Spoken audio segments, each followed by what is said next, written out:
Right. Well, I've opened up the screen, my man. We're officially live. We are live. Officially live for the first podcast. Here we go. Aye, this is exciting. As I said, like if we give it like 5-10 minutes just for it to launch, and then we can kind of go into our intro, because my notifications haven't popped up yet. Mine's always take about 2 minutes. Yeah, but it still records anyway, mate. So we can give the nice wee part of the intro anyway. Oh, here we go. I'm ready for this. Ready for this, are you? There you. All you can turn around and say, mate, is welcome everyone to the first episode of ScotsRant podcast. I'm co-host Gizzy the Gremlin. This is my other co-host, Reece William, or Reece CR01, as you might know me. Welcome. These podcasts, it's just going to be us two to start off with. As it goes on, we will get more people involved, get guests in. But the majority of this is going to be a Friday night. We're going to be talking a lot of things. Like tonight's subject's all about games and developers between us. We both come from different games, shall we say. I come from fighting games, Reece himself strategy games. So we're going to have a nice chat with some games, some developers. So everyone just chill out, grab yourself a lovely little beverage, and we shall enjoy. Cheers. Cheers, Reece. Just love that I've just called mine ScotsRant podcast episode 1 or episode 0 games chat rant. Just because that's basically, I'm just going to update my my subject line, and we'll do subject. Got it as subject. You've got yours. I've got mine as subject. You've got yours as topic. Topic.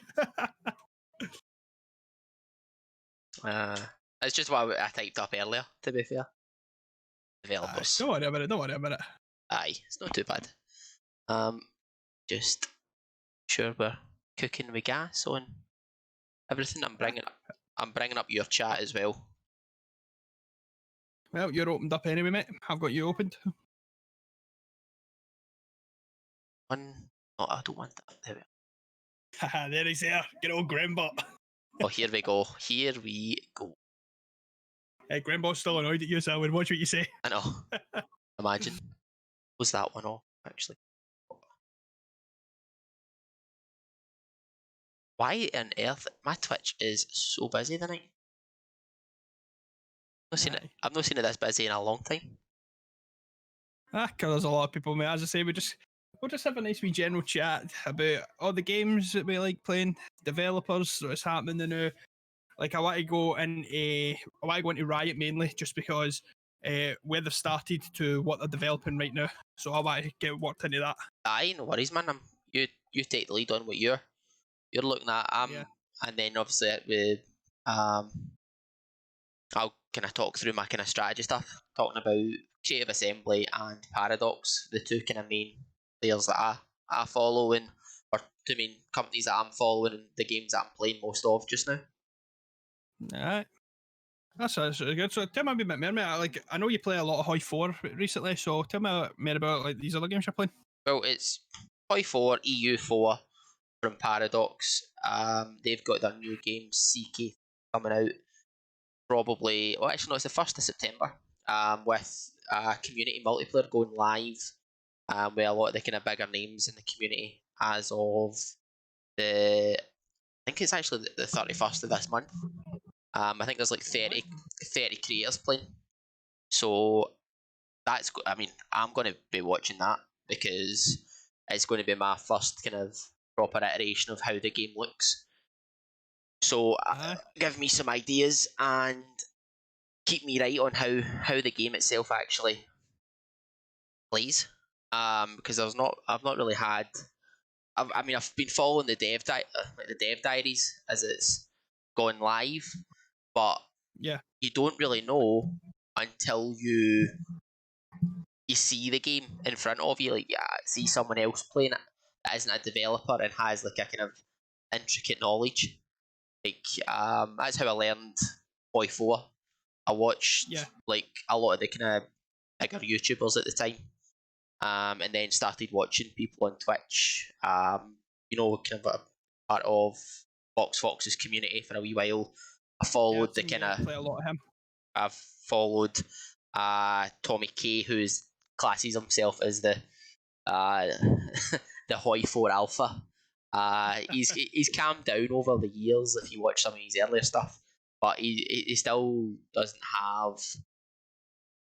He's like Marmite. You either love him or you hate him. That's the best way to describe him. So it's Marmite, so I'll definitely hate him. Probably, mate. But no, I mean, the thing is though, like I would describe him as quite similar to us when we're having our kind of chats. Like he's got that kind of same way of talking, way of acting. Obviously, I tone myself down on stream because I don't want to come out like, too much and too over the top. Just to give you a quick pointer, mate, because I do have your stream up and everything, you'll need to sort your names. You've got Reece underneath me and Gizzy underneath you. Oh, yours is. Oh, that would help. I thought. That looks great. Aye. When did I become a streamer with 200 folk? Give me 2v6, mate. I'll swap that round now. But aye, like he's basically been one of the bigger names as such. And you follow certain people as they develop and grow. Like as I said, he's calmed down over the years, but the amount of people that will be playing this in this game for CK3 or Crusader Kings 3, it's definitely going to look. It's definitely changing up how people are advertising the games. This brings me into marketing and how people are more reliant on the big names of the community that play the games.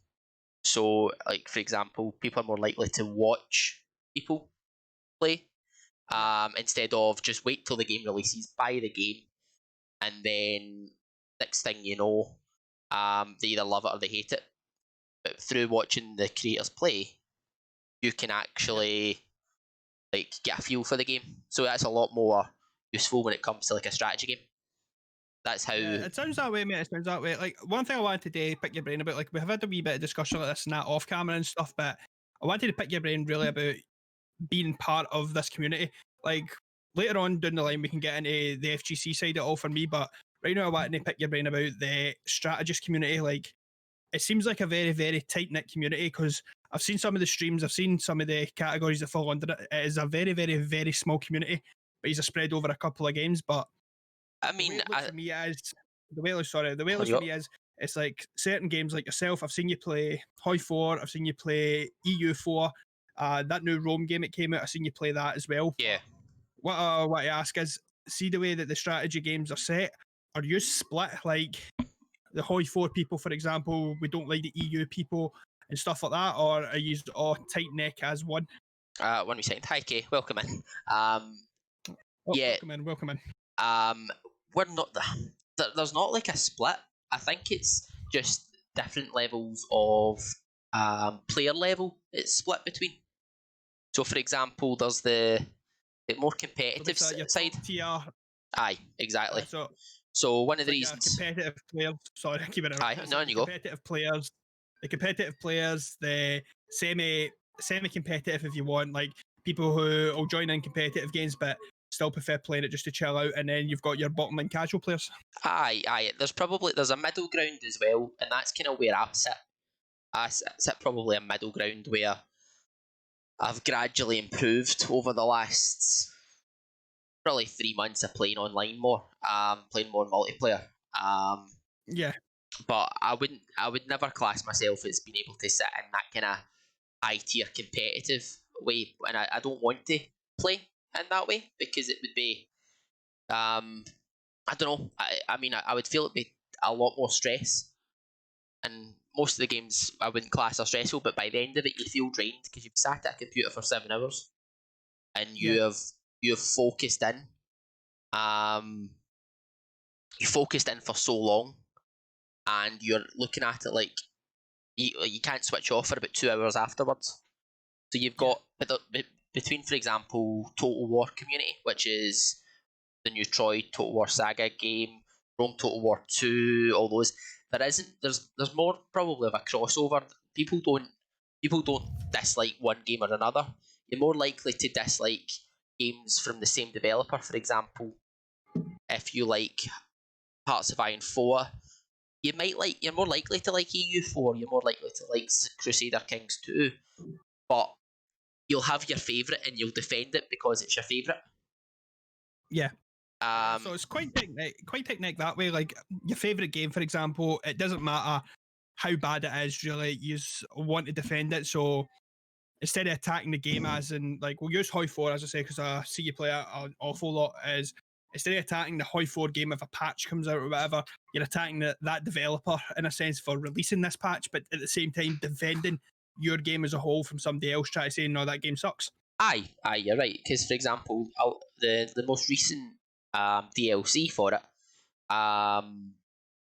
it kind of broke the balance between the kind of competitive historical multiplayer a wee bit. Yeah. Whereas like just one side's a little bit too powerful and there's no set balance. The only way to balance it is to put basically a pro player in the hot seat as Germany and Italy, and then it's game over kind of thing. Basically that's the only way to kind of describe it. But for example, what you'd find is a lot of people watch it, don't actually play it. So Yeah. Kay basically says people like her who love to watch but have zero idea what's going on.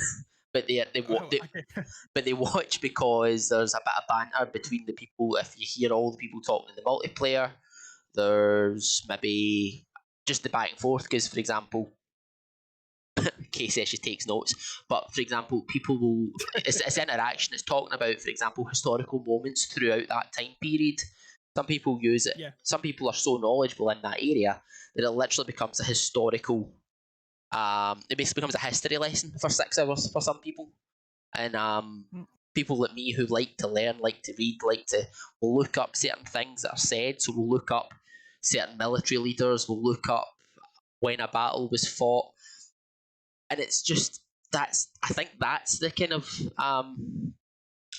of level some of the players are at. Others just play to win. Like, so others just play to absolutely destroy, and that happens. Kay basically says she wants to learn, but is severely intimidated. Which I've got your chat opened as well. I can't Aye. see what she's saying and stuff. Like the best advice that I can give for something like that, Kay, as well, is I'm the same boat as you. I have no clue at all how to play any of these games. Reece himself has offered to teach me. He's trying to be patient and stuff with him, but myself personally, I have zero clue. But the game interests me because I like the thought process going behind it. Like, I think the only strategist game that I've ever played as well was StarCraft. Well, mainly StarCraft 2. And yeah, I remember you saying I suck at that game. I can hold my hands up and say I suck at it. But I found that is more of a, this is what I like to do to relax. But like I say, I've seen Reece play on a Friday. I've been in that Vox stream quite a couple of times as well and watched historic games and stuff. And I must say, mate, it seems like a very, if you want, friendly environment. Aye, it is. I mean, that's one of the main things about it is, like, you'll find that it's very welcoming, or it's a lot more welcoming than most communities. Like, but for example, myself, Vox, Nath, who I've not played with much, but like I'm in his streams and stuff. It's a much more relaxed atmosphere. There isn't the kind of try hard atmosphere, which I don't know if you would maybe find that more in the fighting game community. That's what it's kind of came across to me. Well, the one thing about the fighting game community is, well, mate, the FGC, because just refer to it as well. The FGC are one of the most friendliest people they can go about. Aye. But the thing is, they're friendly with each other. Like, makes sense. Doesn't matter what game you play. You could be playing Street Fighter, you could play Tekken, playing that Power Rangers Battle of the Grid, Grand Blue Fantasy Versus, Killer Instinct. You name a fighting game, basically, you're more than likely you're part of the FGC. The only split in it is the separation between what's known as a traditional fighter and a platform fighter. And your platform fighter, for example, is like Super Smash Bros. That's known as a platform fighter. Okay, I get you. And they have like the completely separate community, which is the Smash community. Right, I get you. But the way that works out between it all is everybody in there is friendly, but they'll jump down your throat quicker than anybody else because of how passionate they are between. Well, I say between, but it's for their community, it's for their game. at the end of the day as well, like the fighting game community strived out of arcade culture. So yeah, exactly. This came back from the 90s, back way long ago, between late 80s, early 90s, when arcades were like quite a big thing. Like people used to finish school, go straight to the arcades and stuff. Was it And the way it worked out. No, sorry, on you go. was it Street Fighter 2 was like the first major tournaments on? Was it not like Street Fighter 2 because it was so popular in arcades, like it was queued out the door? Because I'm sure that's the Yeah. one that kind of, I think, or from what I remember reading, I could be wrong, could have been Street Fighter 1 or whatever, but I'm sure. No, you're completely right. Street Fighter 2 actually spawned what was called Battle of the Bay, and what Battle of the Bay eventually evolved into was EVO, which became the biggest fighting tournament. Right, I've got you. Well, we all know the drama and stuff like that because everything's going on, but we're not going to go down to that. Aye. Oh, yeah, Kay, you're definitely right. Tekken was around, but Tekken was always in the back burner compared to the likes of Street Fighter and Marvel vs. Capcom, which was the two biggest games in the West, shall we say. They were the biggest games in the West. Right. When it came to the East, the East always dominated on Tekken, but that was because, as well, the company that used to, if you want, import Capcom's arcade boxes into the likes of Korea, Japan, stuff like that. Well, it's not really Japan, but the likes of Korea, China, all of those countries, they actually went bust and they didn't get any of them in. But Bandai Namco was still able to bring in Tekken. That's why your Korean players are, if you want, top of the food chain when it comes to Tekken. Right. Even at that as well, like the best player right now, last time I checked anyway, the best player right now for Tekken is a guy from Pakistan called Arslan Ash, and he literally came out of nowhere. Like, nobody knew anything about this scene from Pakistan. They were very, very quiet, kept themselves to themselves, if you want, almost, but they exploded out of nowhere just through this one guy, and it put them on the map. And on top of that, again, if you want, the best player of Tekken comes from Korea. It's a guy called Nee, and he actually decided to himself, I'm going to travel to Pakistan to learn from these players. I want to be the best, and I don't know how to be the best without playing with the best. So he's actually been trying to travel there, but due to conflicts and stuff, it is hard for him. See, I couldn't even. I could name a couple of like top of the line players, but they're the self-proclaimed best at competitive Hearts of Iron and EU4. Like there's, and to be honest, it's not like you don't have the same competitive aspect. No one plays for money. No one plays for tournaments, that kind of thing. It's more just bragging rights that most people have. Yeah. And it's that was the difference. same when it came out. Well, it's not even a difference, mate. That was the same. It came from the official FGC stuff, and yeah, that came from what's it called? That came from the arcade culture, and it was all about bragging rights. It wasn't anything about tournaments or anything like that, or your money and stuff. It came all from a bragging point, if you want. It was okay. If you ever went on holiday and stuff, it was like, if you ever went on holiday and you end up in an arcade, and it wasn't your arcade, it was like the people from that arcade had to, if you want, beat you at the game just to prove their dominance. And that's what started the whole competitive stuff between fighting games, because it was, in a sense, it was more about what's the best way to explain it? It was more about regional pride than it was internationally at the time. All right. So the best example to use is that, say somebody from California decided to go to New York, for example, for a vacation, as the Americans would call it. Yep. If they ended up in one of the arcades and was playing a game and beating everybody, the arcade's best player would then get his crew together and try to take this person down. And then it would be a sheer case of they're all attacking each other. It's like, all right, we're going to get this working. We're going to beat this guy. And at the end of it all, when everything was done and dusted, it was either that person was traveling back to Cali to say, all right, I've defeated them in New York, or he was going back with, if you want, put in his place, like, okay, they're really good players over that neck of the woods. Right, no, that's fair enough. So that's where the kind of difference is you would go out your way to find the best players, and before it became obviously like an actual tournament scenario, you would basically travel to, you'd hear about somebody in an arcade in another town, and you would travel to that town to see if you were better than them, basically. Obviously, people would do it on holiday or on vacation, as you said. Like they would do that when they travel to America. But yeah, well, mate, like the the best way to explain that really, like back when like the FGC and everything, all the fighting games and that were, if you want, the big hot commodity at the time. There wasn't internet, if you want. It was early internet, like bulletin boards and stuff like It that. was like was- LAN as well. it So was if you're playing over at homes and stuff. It was all Chinese whispers and everything, mate. That's really all it was. It was all Chinese whispers at that time. It wasn't until, if you want, I think it was 1998 that the first Battle of the Bay was held. Right. That they started getting a real feel for, if you want, competition, and that started proving like, all right, there's people now about this country that are a lot better than what we are. So we need to show we need to show a wee bit of respect. We need to try to get a lot better at this game. And on top of that, again, it was, I think it was what was it? I think it was BB5 or something. Right. The BB5, the first Japan players came over. The first people from the East came over, and they showed the complete dominance. Hold on 2 secs. Alright, no worries.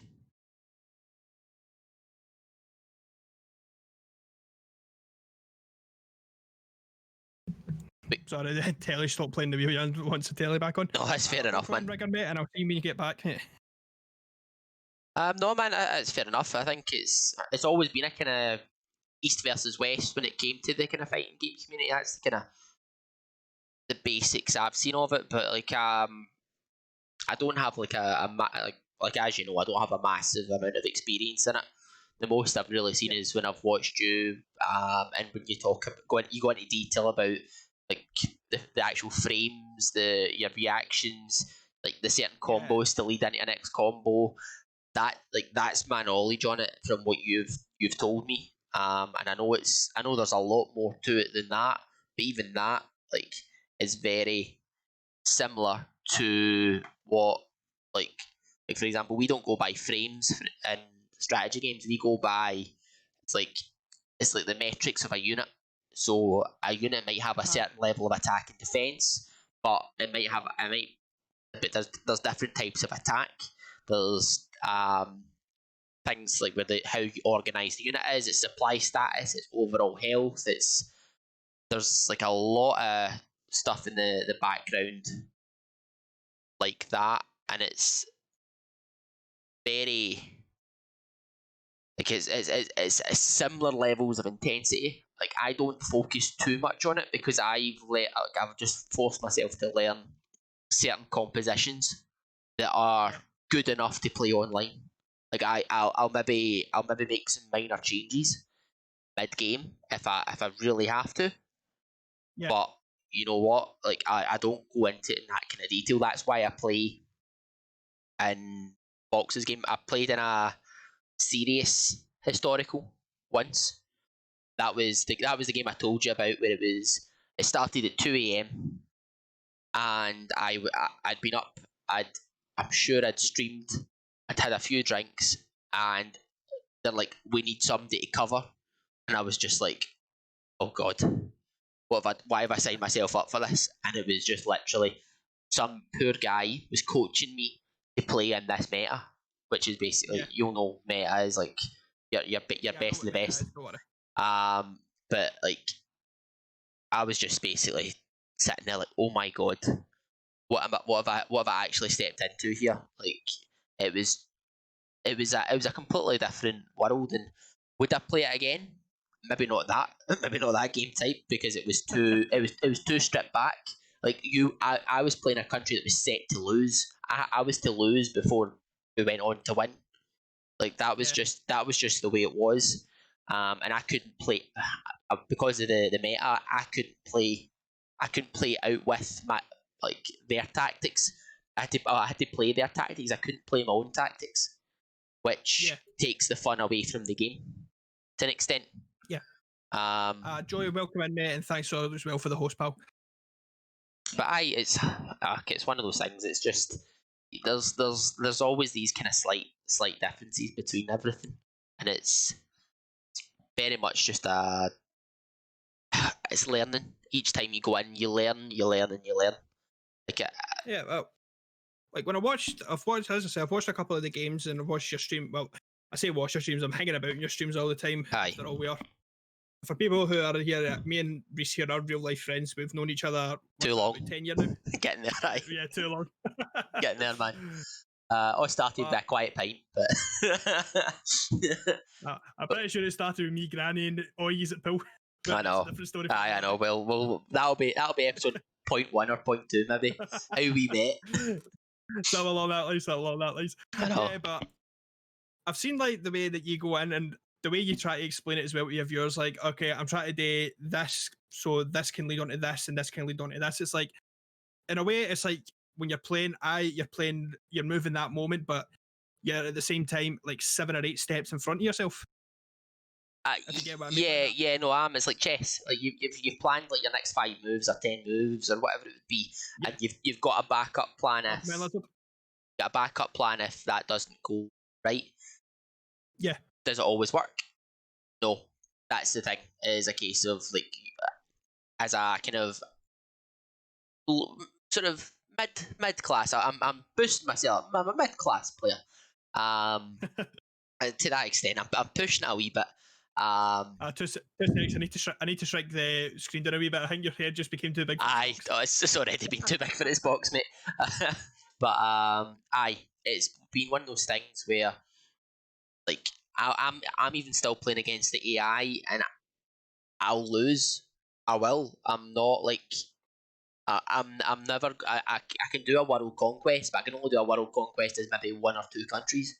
I can't start as Japan, for example, and meme the game like some people. I'm not that good. Yeah. I don't know how to. Well, if I sat down long enough and spent 20 hours practicing a strategy, I could, but I don't enjoy that level of gameplay. Yeah, if you catch me. Like you say, mate. It's for like some of your games and that I've seen you doing the Fridays and stuff. You've put in a lot of time, and I'm talking about. I've seen you sit there for a good 7-8 hours at a time, and by the time you come off, it's usually I'm going to my bed. I am far too drained for this. Aye, I mean, like I'll normally do, like, if it's a historical game and it's a country I've not played. Liza, thanks for dropping in, pal. We're most appreciated, and we're all good anyway, Joey, mate. We're just discussing some games, mainly the strategy side and the fighting game side of it all, and then we're going to start going into development talk and see where everything takes us. It's going to stride away, but if any have any questions at all, feel free to put them in the chat and we'll see if we can answer them.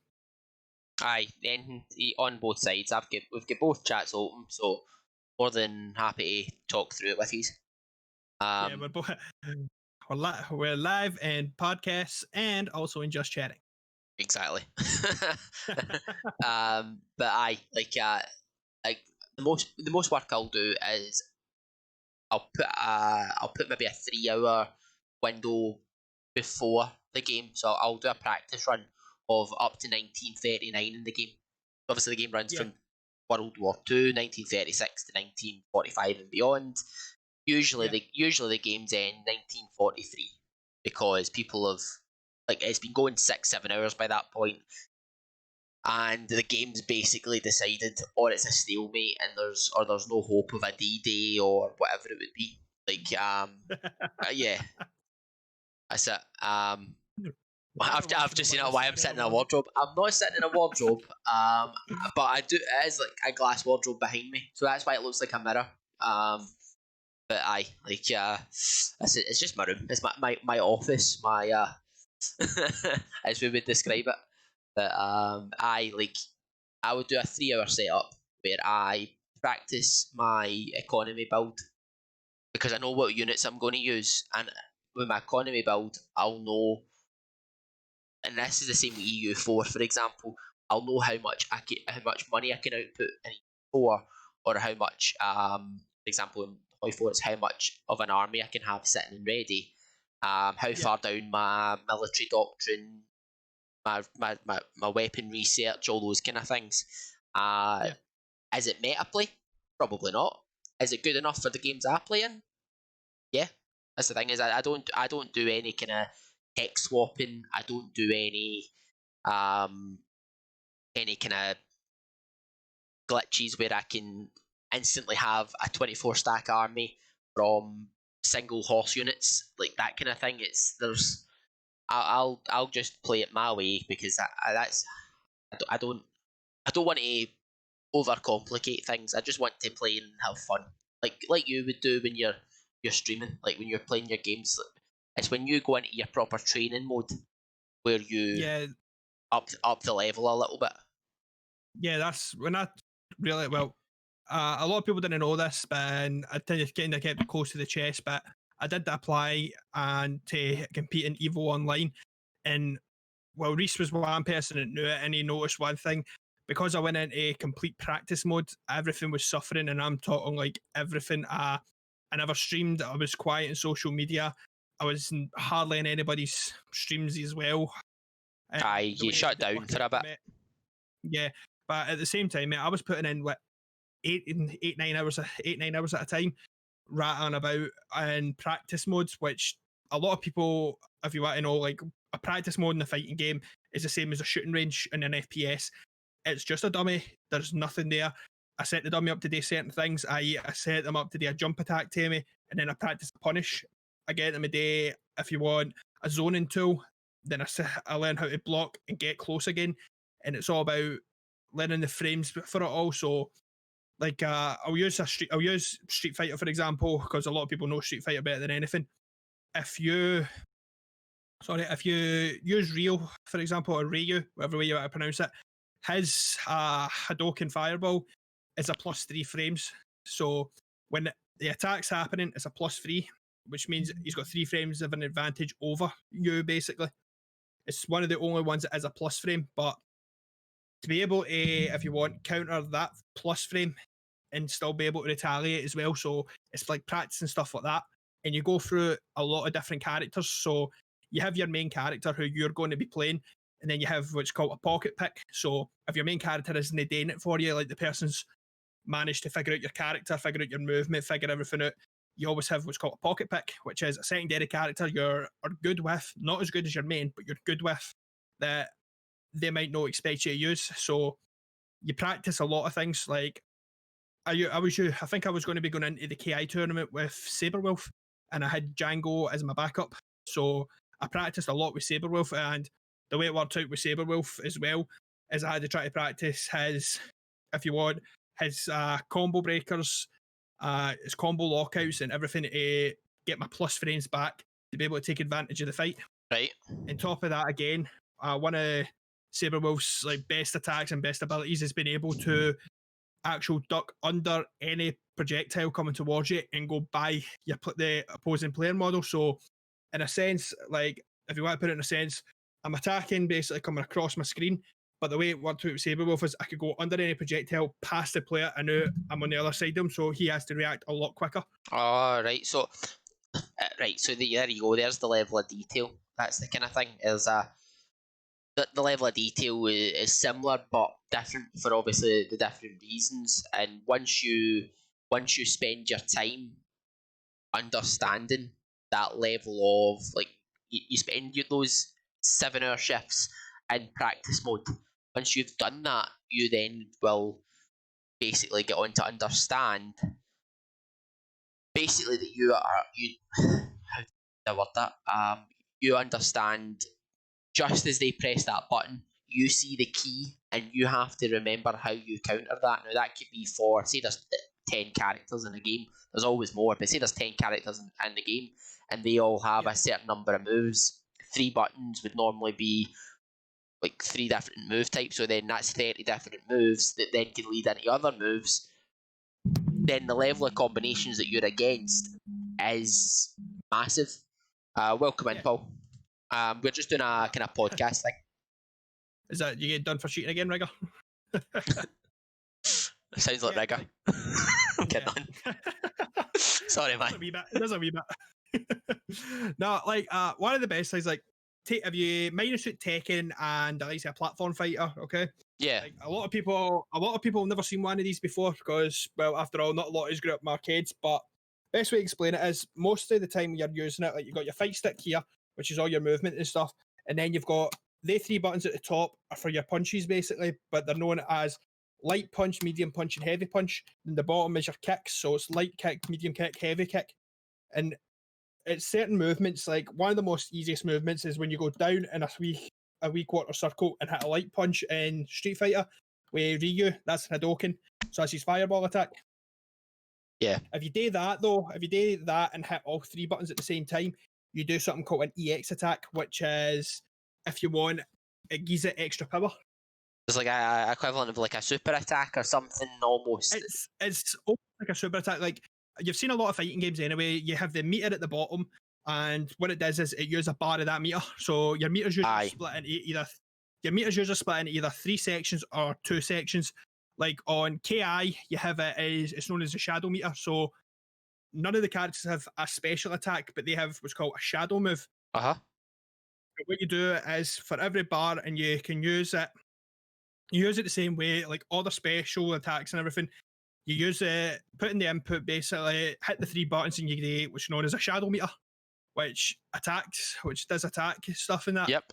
And it causes that wee bit extra damage. But the difference between, if you want, the big difference between KI to the likes of Street Fight or Tekken or anything, like, is KI is one of the most, if you want, intricate, That's the one. Games to play, because you're constantly playing a game of chess. Yep. Because unlike for Street Fighter and Tekken, if somebody starts a combo, unless they drop that combo, you're kind of stuck there. Right, I've got you. So so if they do a 3-move combo, you're stuck in for the 3 moves. There's no way to. In a sense, and if they get a juggle off, if you get a juggle off it, you're getting more hits done into you. And I now know what a juggle is, where they knock you into the air and then you can move into your next combo. I'm learning. It's taking me 3 months, but I actually understand some of these terms. It's working. I know. I don't even play any of the games, to be fair, but but there's games that have like a juggle technique in them. Like, I play some MMOs and stuff that do it. A lot of games, they have the juggle in it. Like, it's a prime one for fighting games. It is. What's been about fighting games for years, since the inception of it. But the difference between like those games, like, you have, if you want, set combos. In a sense, they're set combos that you can constantly keep doing over and over and over again, as long as you, if you want, open it up. So you open it up to them. And then what was it? And then if you get Tekken, for example, if you get somebody in a Tekken, for Tekken, you can do whatever you want because of the way Tekken's built. Right. Tekken's got the 3D movement and stuff. Aye. Frames per move, so they can ruin you. Mate, Paul, I'll be completely honest with you as well, mate. That's one thing I have studied into is frames, basically your frame movements, your frame rates, how many plus and negative frames and stuff. Like, it's one of those ones, like, one of the weirdest ones is a negative move is very, very punishable. But if you have a negative startup and a negative finish, if you miss that at all by even the slightest of frames, you're going to be punished hard. If you get a plus startup, you're always going to get a priority hit. But 9 times out of 10 with a plus startup, you usually have a negative, if you want, a negative finish. So as soon as you get a hit in, basically, unless you can convert that, if you want, or it causes enough thing for a pushback, you're going to be punished on it. But this is where, like, if you want, Killer Instinct differs. Like I said there, if somebody hits you up in a juggle in any other fighting game, you're trapped. Whereas Killer Instinct has what's called the combo breaker. And you've heard it before, it's like the big shout when it happens, it's always going, combo breaker. Yeah, when you basically just break the move set. Yeah, it's basically what it is, because the way it works out with KI is there's wee bits of the frames data that if you learn it perfectly, you can do what's called a combo breaker, and it breaks the combo, and at the same time, you could eat it'll cause a lot of knockback and let you reset yourself. And sometimes it might cause a juggle up and allow you to start a combo. Right. Aye, that sounds about right. So the way it works, as well is you have combo lockout. So see if you're late at all with your input to break the combo. Yep. You'll get a combo lockout, which then means puts you into like the likes of Street Fighter or Tekken. You're now stuck. It's like an anti-stun. It's basically like getting stunned, but you're stunned for you're stunned for 5 seconds. All right. What team do I support? Watford, mate. Watford. Who've just been relegated. I thought you were an American football fan. Aye, they're barely. I've got my Jags top there. If you're picking Scottish teams, it's Celtic. But that's by the by. It's by the by, to be honest. By the by. It's by the by. Yeah. Was my knowledge on Scottish football, William? Like, barely at this point? Well, I'll put it this way: his knowledge of Scottish football, and this will just show you one thing. It will just being quite impressive. He could tell you everything it says down the side of his bottle. He could tell you what teams in the Scottish. I couldn't even. Premier League. The thing is, though, I only look at it when I'm drunk, so I couldn't tell you. Oh god. Oh, speaking about stuff like that, man, you ever been stuck in the toilet, okay, and you forget to take in like your phone or a console or a newspaper, or whatever, and then you're stuck there reading like the back, if you want a bleach bottle, finding out every ingredient in the back of the bleach bottle. The back of Head and Shoulders bottle. Oh god. But like, I went off kilter there. But the thing is, though, you can relate the frames and stuff like to like a first person shooter. Like, because I know you play a lot more of them than me as well. Like, so for example, when you're using a higher quality monitor and a higher quality setup, you can go up to is it a 140 hertz, and then there's one above it again. 144 right now is the one that I know about. Is the highest monitor you can get. I think you might be able to get a new. I think there's a higher quality one, but it's like it's built for like the kind of 4K ready graphics cards and stuff like that. Like they're the ones that can out that. But like that's like when you obviously the movement is a lot smoother, so it's easy if you've got a higher quality monitor and an output, you're able to react quicker basically to these. So I'm an alcoholic, yes, Rigger, I am. just a little bit. But yeah, like that's the thing is you can kind of relate the two a little bit, because there's always a kind of crossover between certain game types, for example. Like but then again, you could also say, similar to myself, there is the like for example, your fighting game stuff is very similar to like you plan your move set. You've planned multiple different combos to counter something, which is again similar to when I'm playing a strategy game. I'll sit down, I'll work out 5-6 moves ahead. I've got a counter plan. I've got something else recruiting in the background just in case I need an extra couple of bodies to hold a line. I've got planes. I've got whatever it would be to try and save mass. Like last night's game was just basically pulling strategies out my ass until something stuck, because I was outnumbered, outgunned, and somehow managed to win. Well, not to quote the great Mike Tyson, but everyone's got a game plan until you're getting punched in the face. Yeah, and I was getting fucking punched, man. I was getting it wasn't a punch, it was a baseball bat repeatedly. Paul, just to give you a cool fact as well, mate, that whole thing about the glitch found in Street Fighter, it wasn't actually a glitch in Street Fighter. It was always there. Just a lot of people never, if you want, put the time in to find stuff like this. That's why nowadays they're becoming more and more part of fighting games. Like, I keep going back to KI because KI is actually the easiest to learn. KI is Killer Instinct. Sorry, just for people that don't know it. Yeah, like well, Killer Instinct has got something called an auto double, which is if you hit one of the buttons, i.e., say if you light to hard punch or light to hard kick, they all have different startups and different frames and stuff. But if you hit one of them repeatedly, you've got what's called an auto double, which just repeatedly hits the same move, but it's easy to hit in a sense. But those moves are a lot easier to combo break in that game. So that's why you start throwing in all intricate things, like start off with an opener, hit them with a couple of autos, maybe break into a shadow, hit them again with some more autos if you want, then have a finisher. And the finisher's like your end of your combo, which means that's what's going to give you the high damage, and that's when you're away. It's garbage. Paul, thanks so much. Makes sense. Makes sense. Jeez, I thought I turned all my notifications off. By the way, I'm still getting the sound effects through. That's fine. That's all right, man. Because mine's is a totally different screen. I should be working separately. I don't even know if my chat commands work. I'm scared for my intro one if it comes up, because you know what it's like.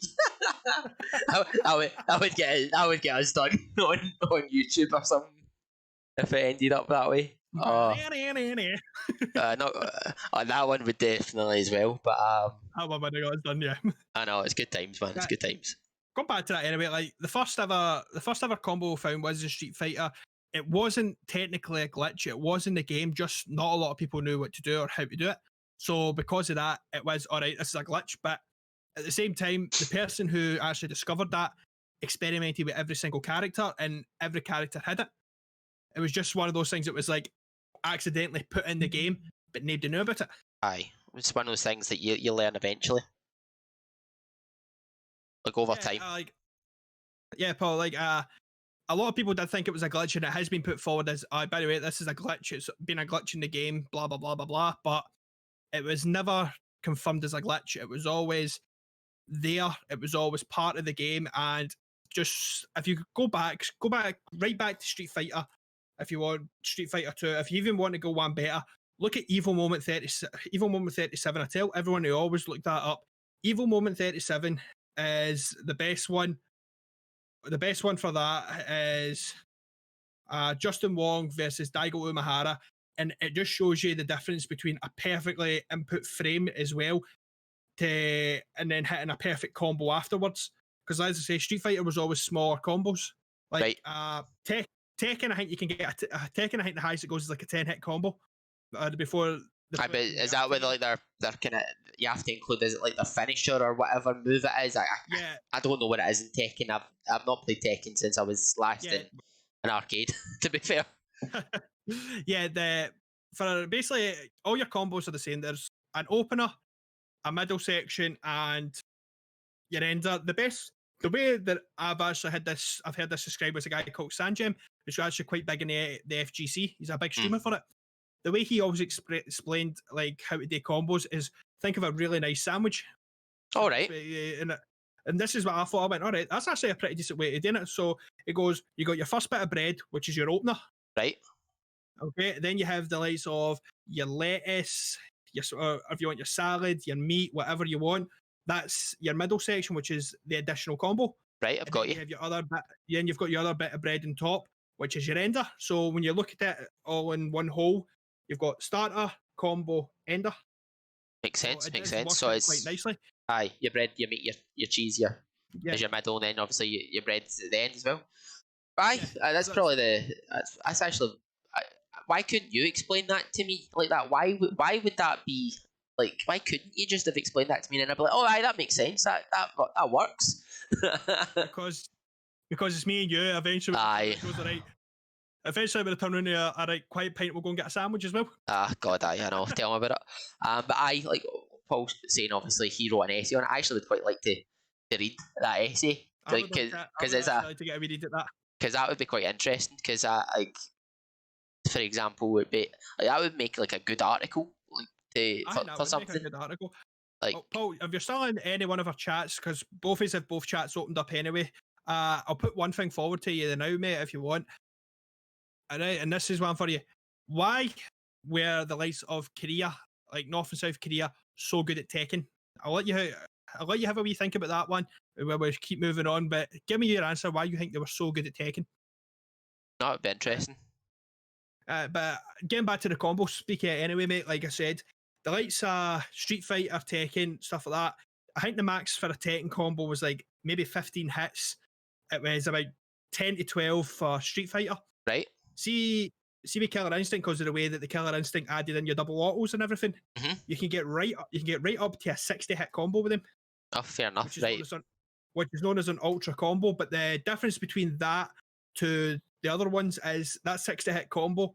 Whereas, like, if you had to get a 60 hit combo in a sense in Street Fighter or Tekken, that's emptying the meter twice. Whereas in Killer Instinct, because of the way they've done auto doubles and stuff, for every auto double basically is like 1% off of your health bar.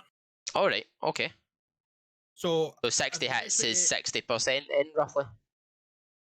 Well, I say roughly, but your auto doubles, if you want, all right, put it this way: auto doubles is roughly say 0.5% coming off your health bar. All right, so it's really, really, really low.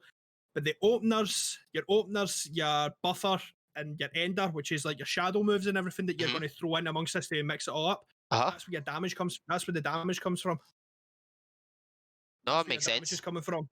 Right. So what you're really trying to do is, as soon as you get your opener, you try to throw in a couple of autos to get the person a wee bit stunned or whatever. Then you're going to throw in a shadow move or a special move in a set, or a special move to cause that bit of extra damage to then link into more auto, either shadow or special, that Right. you can get your max damage. Makes sense. Like I said, you can basically you can keep rinsing and repeating that. Like one of the highest recorded for Saberwolf and KI was an 88% damage combo, and I think the guy hit something like a 90 hit combo with it. Right. So And it was during a showcase. It was during a showcase, so he was fighting the devs of the game. Dear God, that's brutal, man. I know he's made the game, but I'm going to just fuck your shit up. Oh man, What's that? You made what's that? What's the highest this can go up to? 20? Here, hold my beer. hold my beer while I just violently abuse you in this. Jesus Christ, man. 88. Well, no, 80% damage, 90 hit combo. Jesus, man. Something along that lines. Aye. The way the guy done it, basically, it was a lot of frame mix up. So he got a nice opener, a couple of autos, and then he did a frame mix up, which was one of Saberwolf's when I tell you when he actually can dash by the player. Right, okay. So because he's dashed by, he's basically hit another opener. So he's reset his moveset, basically. And a set is reset it, but because of how quickly the dash happens, it's still part of the same combo. Right, I've got you. Aye. So that's the way that one works out. It's, as I say, it's quite good, but the one thing as well, like, see, compared to like traditional other fighting games and stuff, like, for realistic wise, I think Tekken's the way you want to go, because Tekken's all hard hitting. Not a lot of Tekken players have, if you want, projectiles and stuff, whereas Street Fighter's a lot more anime. Yeah, you've got like your Hadouken, you've got your obviously the fireball, that kind of thing. You've got your more long ranged attacks, whereas Tekken, I think is somebody got a chain attack, which is like a mid range something, and that's really about it. Am I right in saying that? The chain attack is it like Scorpion? Scorpion. But I'm sure there's some. Obviously, I said get over here. But I'm meaning that I'm sure there's one from Tekken as well, or something quite similar. I could be talking in mass, but my knowledge for Tekken isn't really as wide as it is for most of the other ones. I've only really started getting into Tekken a couple of years back, and that's just because I like the 3D movement in it. Aye, no, that's fair. Because I've came for 2D fighters, trying to play a 3D fighter is kind of making it a lot harder. I know that makes sense, man. That makes sense. It's a bit of a traumatic scenario with the changeover. It's like me when I go back from like Hoi 4 to Total War.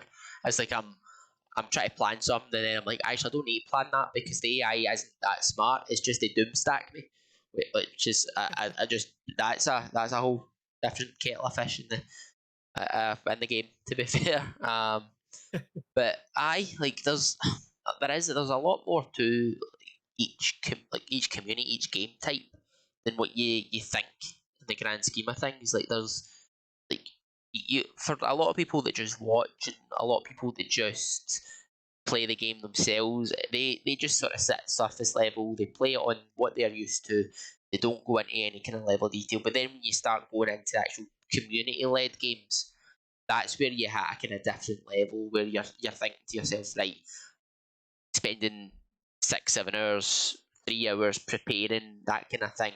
Like obviously I've got 1,000 hours in Hoi 4, like I've got 1,000 hours in that game. And like that means that I don't have to do as much prep work for certain things. I just have to basically refresh my mind on certain stuff and make sure I'm managing the actual stuff that a little bit better. Whereas like if you don't play it for 2 weeks, you're rusty. So you need to go in and redo all your timings, all your move sets, repractice all your combos. Like I was watching you play the Power Rangers, and it was you try to do the juggle. If you don't mind me saying, but like it took you like 3 attempts to remember your juggle, right? Obviously you're playing a different character from what you're used to, but still, like your juggles, like to get it right. Obviously you hadn't played it for that long, so you were again that bit rusty, and you just couldn't get the right timing. Yeah, it's all about the timing. It's all about timings and stuff. Like it would probably work the same way for you as well. Like when you try to, I keep going back to Hoi 4 for you. I know you. It's easy enough. It's probably the one that you see me play most. Like that is that's the one I've probably got the most hours on stream for. Because it's I'm not gonna lie, it is the more popular game for me to stream. That's the thing, is I've had my break from it. I'm refreshed. I've decided to change up my content, so I'm able to kind of go back in and mess around on different things. Obviously go on with your point there. Sorry, that's why I was just covering that. It's like that's why I know I get you. Yeah, like what I was going to say there was like you're saying about me being rusty and everything like that, but like I'm saying is like it's all the way that I feel as if like a strategy game and a fighting game can kind of almost be classed like in the same mindset as for you, for example, you need to work on building up all your army, all your infantry, your weaponry, whatever you need to do, and then time your attacking right. That way Yeah, you don't. yeah, it makes sense. My enemy In a doesn't get sense, too strong, basically.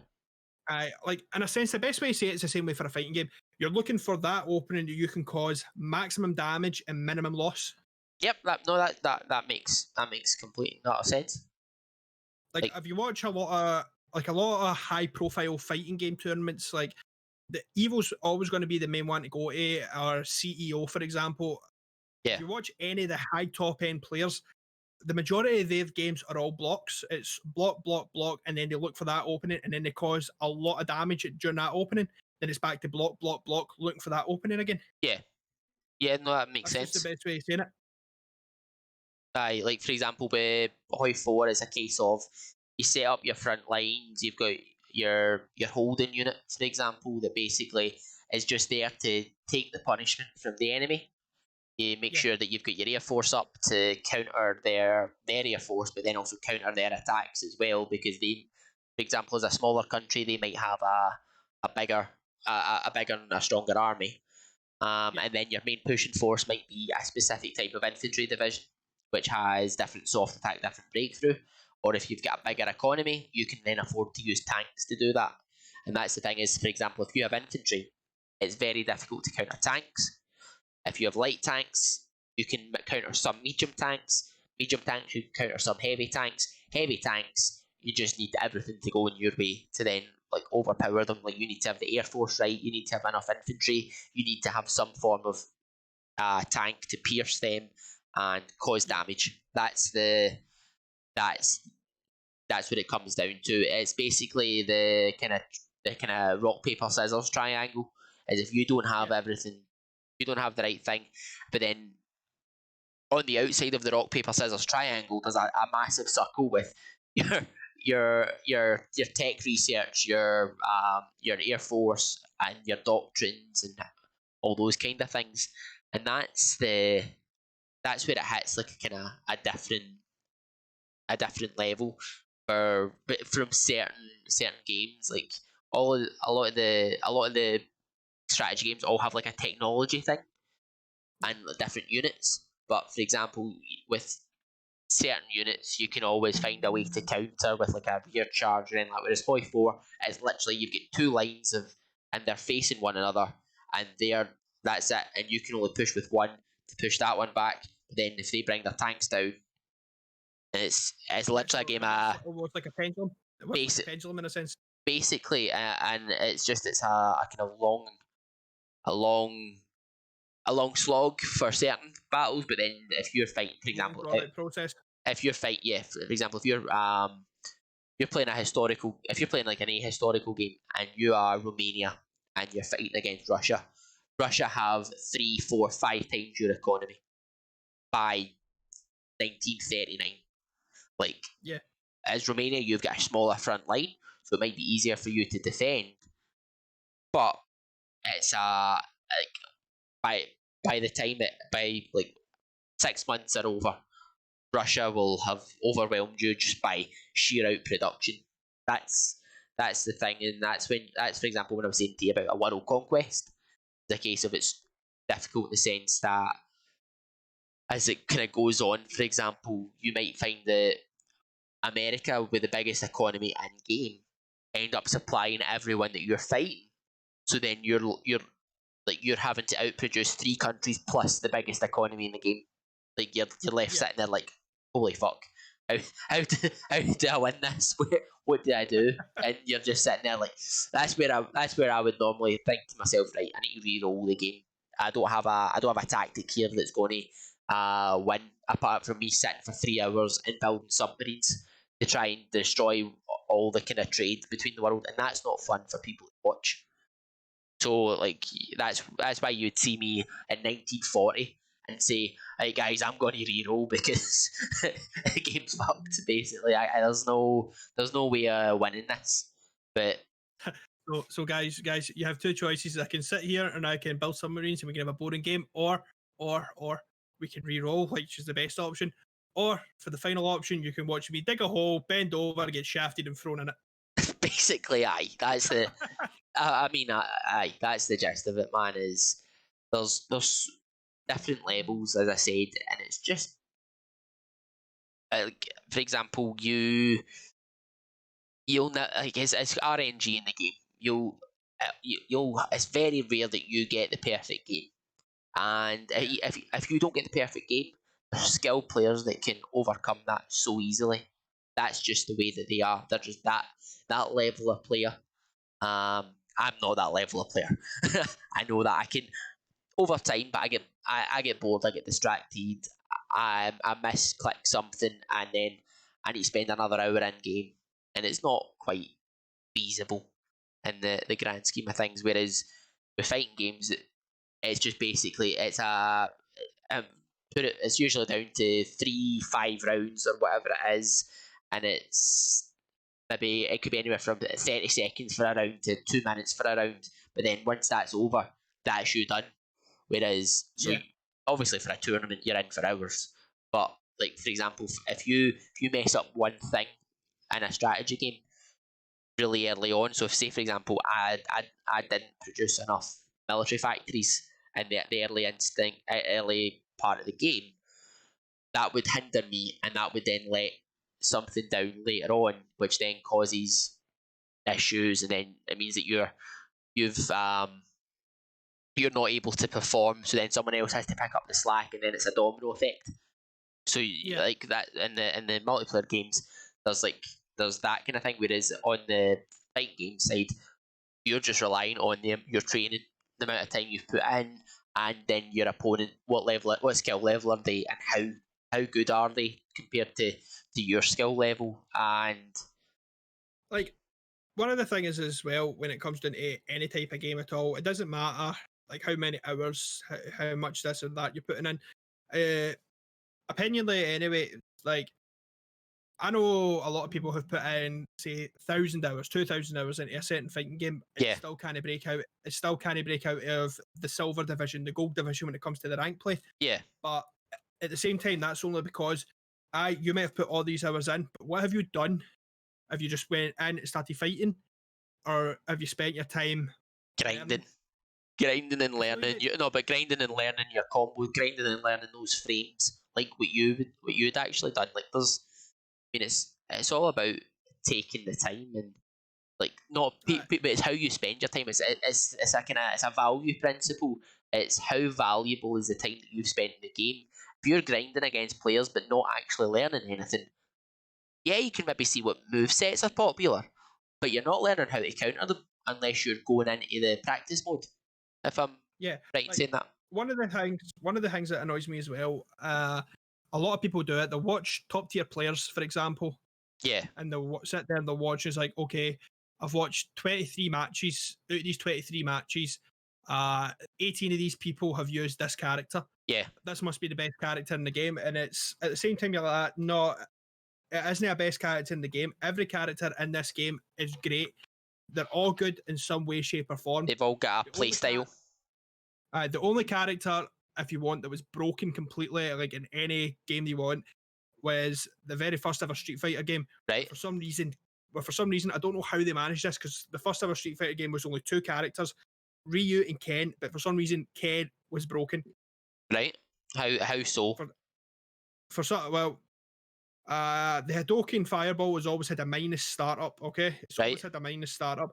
But for some reason, they both use the same move, which is the Hadoken Fireball. But Ryu's startup was a -3, whereas Ken's was a -1. Ah, right. So, but for example, you would normally, obviously, it's always a.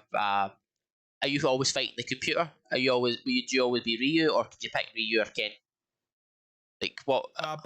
This is just going back into the arcade. So back in the arcade, left hand side of the controller was Ryu. Right hand side was Ken. It was just basically who got there first. at that in a point. sense. Right, got you. In a sense. When it came to Street Fighter 2, the characters in that were more OP than anything was Chun-Li and, again, Ken. Right. But that's because Chun-Li had higher combo and you could fill her meter up quicker, and Ken was high damage, and again still had that -1 frame for a -3 move, and nobody knows why it was still like that. Was it maybe just Ken was classed as the villain in the game, and you had to, like, Ken was the one that you had to beat with, like, that was like your disadvantage if you were playing against him? We don't know. That was the thing. It was never like fully explained. Like, mere games now, they've kind of fixed it all in that it's Been a lot balanced more out. balanced. Yeah, and it's the same with anything else. Everything else is getting balanced out. Like when they first released KI again back in 2013, one of the characters in it, Jago, who, if you want, is the flagship character. Right. He was the first character they made. He was the one they put a lot of time on, a lot of focus. The one that they made in a sense, and then when every other character they made, they went, okay, let's put him up against Jago and see what happens. Right. So that's the way they did it. And the way it was with Jago when he first got released, when Jago started getting right good hits on you, he would heal. Oh, right. So he would gradually regain health the more damage he did to you. Right. The more damage he would input, so for every percent, he get 0.2 back. Right. So every hit, in a sense, every hit would do 1% damage. He was gaining 0.2 back. He's giving one back, basically. So 1/5 of a percent. If he did 5%, he gained a percent back on you. Yeah. Which was. In a sense, it doesn't sound too bad, okay? But it adds up. But that wasn't the problem. The problem was he had no weakness at the time. Right. Okay. So what would be the weakness? Like a lot of characters. A lot of characters have what's called a bad matchup. Right. Okay. So like a grappler character is one who needs to be in close to throw punches, get hoddy and stuff. They'll do really bad against a zoner character, which is fireball, spams, projectiles, stuff like that. Right. Okay. Okay. That's like a bad matchup. So basically, someone that can keep them at range, basically. Yeah.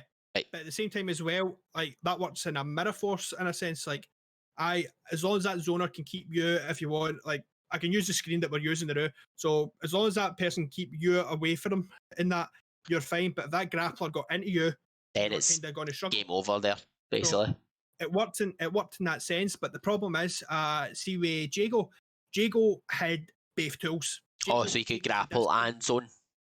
Yeah, but the problem is, it's like, all right, that's fine.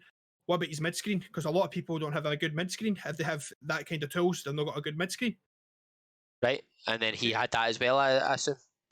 He had something called a wind kick, and a wind kick basically could take you from mid screen right into the person's face, and then actually you're back into his grappler's position again.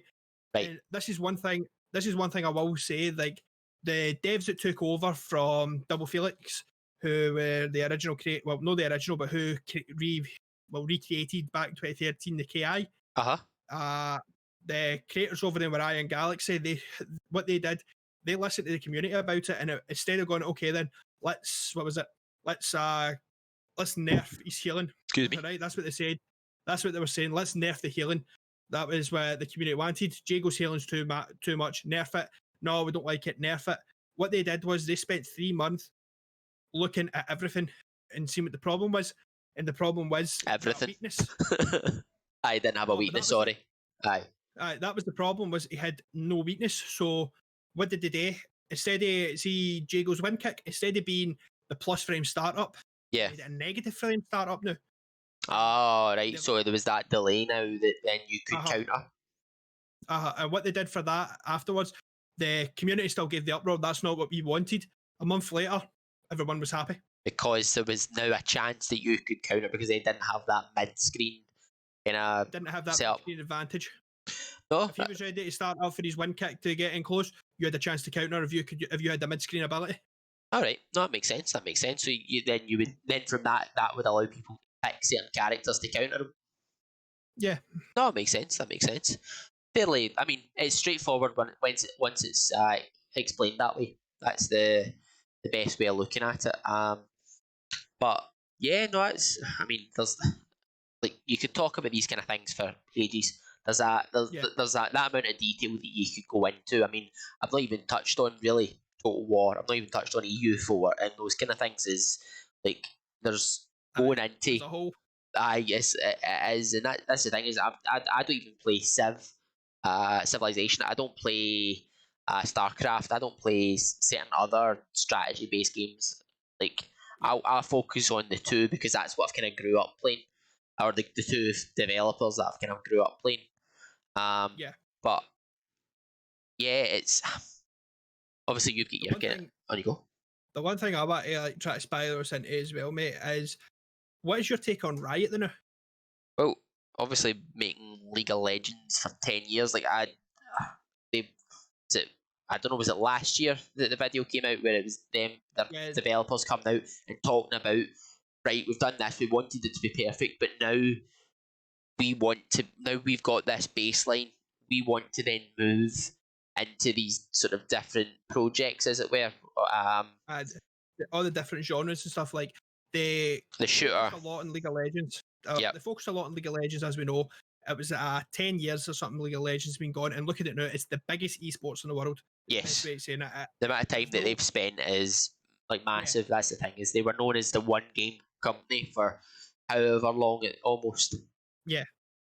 And now the one thing is interesting is what they decided to do. They released that 10-year video. Like I linked it to you. I don't know. Did you get a chance? I know that's the one I was kind of referring to. Yeah. As a case of. On you go. Like the interesting part about that was okay. We have now mastered this game. We know what to do. This game, and these genres. Because that's the thing is, like, it was a fighting game. There was a card strategy game. Obviously, then there's the shooter, which is out now, Valorant. It was Legends of Runeterra's the card game. I've never. Yeah, Legends of Runeterra.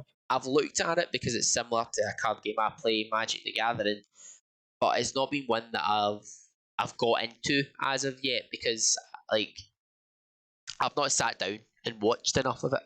To be fair, like there's not been enough. I've not had enough time to actually sit down because I like literally I'll the only time I get now is a new game comes out a bit of time, set up for a stream, blah blah blah.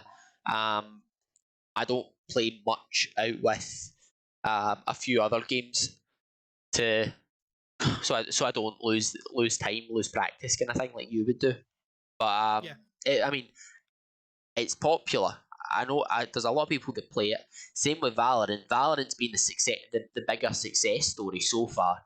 But they've also got not to mention, mate, they released Team Tactical Fighting, which was both a mobile and a computer game, and that's like setting up a team to fight another team. So is that like? So was that the fighting game or is that the? No, that's another different game. It's actually like this is an RPG if you want. Right. Okay. And then no an RPG. What kind of game is that? It's no. The best way to explain it is like it's almost like you build a team up. What's the way? See, like the way it was for Plant vs Zombies. I don't know if you've ever played. I get you. So it's like that, but it's like a shooter as well. No. See if we can find the trailer for it. But like for talking sake, they've got like get a trailer. They've got these different games, and then from that it allows, like, for example, on the interview that they did, it was basically them showing themselves the different games that they played, or they talked about what they enjoyed, and then that's what they then wanted to create now that they had that baseline from League of Legends, that level of quality to work to.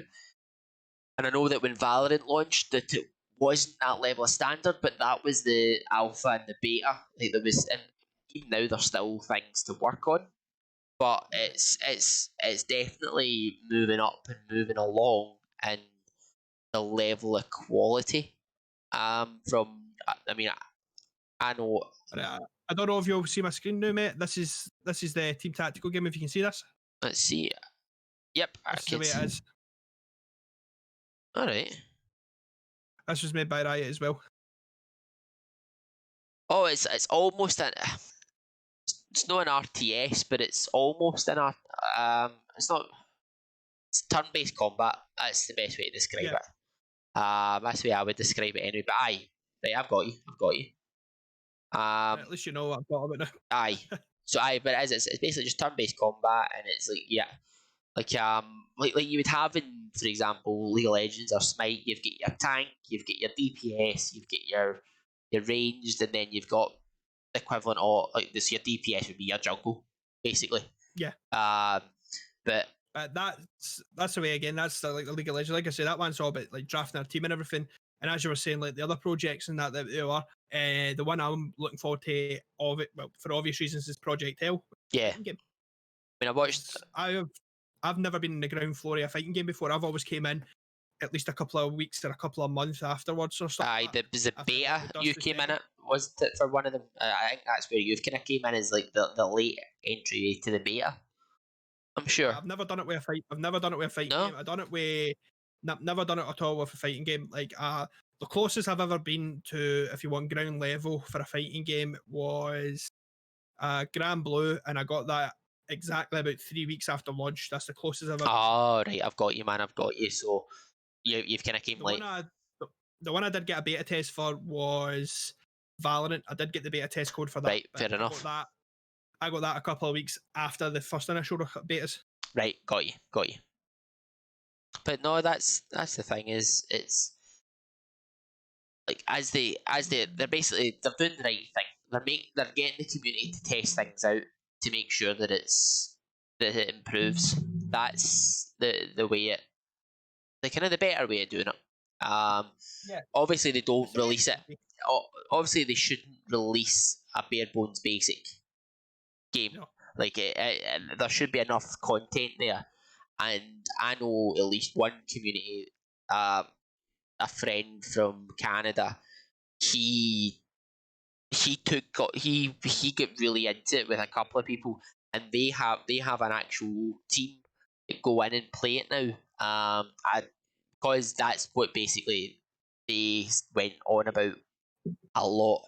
It's not a game I play, so I kind of just let them do their thing. I didn't go into any level of detail on it because they were doing like what you were doing for Rogue Company. Yeah, I got on top of that one. Aye. So for example, like for Rogue Company, That one I literally got 2 days into the beta, so that's the closest. You've got to be on top of something. But like for example, with that, like obviously you've learned the right place to snap around a corner and stuff like that. They were doing that on like a frame by frame basis. They were analysing their next move. They were analysing where they went wrong when they went around the corner, if they should have turned a little bit sooner, if they should have already been turned around as they strafed round the corner, those kind of things. Like that was before I think that was like right at the start of the beta. And some of the maps weren't like fully finished. Like there was still rooms to be added and different things like that at that point. And I'm just like, it's early. I couldn't get myself into a game if I went into that level of detail from that first instance. That would actually, for me personally, that would ruin a game for me. Like I can do that now on games that I've spent a lot more time into, but that's the only reason I can do that is because I enjoy the game and I enjoy that level of meta play for that game, being Hearts of Iron, EU4.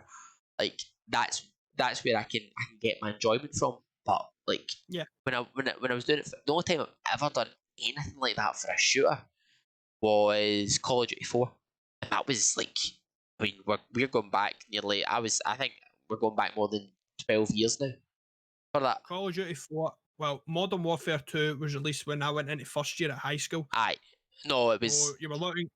No, it wasn't. It wasn't that because I know it was third and fourth year I played Call of Duty 4.